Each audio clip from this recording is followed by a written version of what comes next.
when you have the economic reality that you have, and you see that people are struggling with everyday things, and that there's the invisible tax of inflation, and that families are having to cut costs, and their dollar's not going near as far as it used to. When you go out there and refuse to acknowledge this, people feel unseen. They feel as though the issues with which they're struggling are unrecognized. It makes you seem out of touch. It also makes you seem like how are you going to offer any solutions if you don't believe that there's a problem? And that makes people distrust you.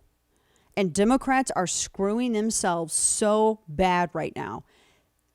I don't think that there would be any kind of concern about a historical trend, because they always say this. You know what? Everybody says this, but that's not necessarily true. It really isn't, because it didn't happen with H.W. Bush with his midterms. I went back and I was looking at all of this the other night. It didn't happen. It actually didn't really happen as badly with W either. And with Clinton, that was because they decided to push full-on gun confiscation in the 90s. And that just completely that's what you had Newt Gingrich and the new conservative revolution. And then with Barack Obama, they had just kicked off the bailout and a bunch of other stuff that they got the big shellacking in 2010. And so this idea that, well, it's understandable that, during a midterm election, the pendulum typically swings the other way and whoever the incumbent is, that's not necessarily true. I really do feel as though in many instances, the minority party tries to make it as difficult as possible, which does hamper the chances of whatever person's in office to fulfill their promise to their voters. But with Democrats, they only had, really with the vice president as the tiebreaker, +1 in the Senate, they had control of the House. They didn't do any of this. Like right now, for instance, Biden's out there talking about codifying Roe v. Wade. Why the hell didn't he do this when they had a majority? When they controlled everything with greater numbers? Why didn't they do that? If they really felt that it was that important, not only would they have done that a lot sooner when they had greater numbers, but you know what they would have also done? They would have also done it in each state in which they had majorities in their state legislature, anticipating what Ruth Bader Ginsburg was warning everyone, that there was going to be a possible challenge to Roe v. Wade. At some point, it was going to come up in the courts, and that it was going to challenge the weak logic on which that case was adjudicated.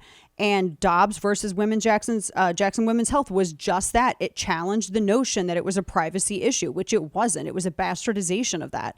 And Ginsburg warned about it. Even Sotomayor said, yeah, it's really bad. It's predicated upon bad argument.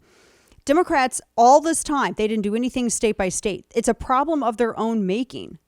And so you can sit here and say that, well, trend, historically, it wouldn't be so if they recognized the problems, they remedied the problems, they offered policy solutions, and they actually focused on the top issues that were concerning to voters. And they actually did the background work to serve their voters ahead of an election, which they used to actually be kind of good at, but now they don't anymore.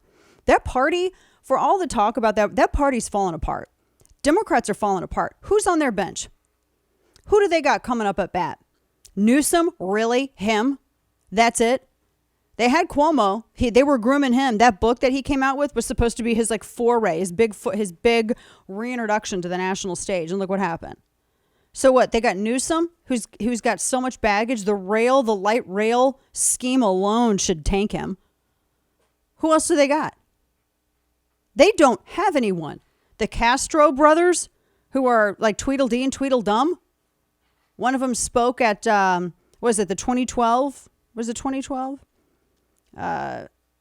Yeah, could have been. They didn't do anything. They don't have anybody. Nobody. Kamala Harris, I think, disappointed them. No, they don't have anybody. They haven't been grooming anyone. That's been a problem since Barack Obama. They got to get right. So it's not historic.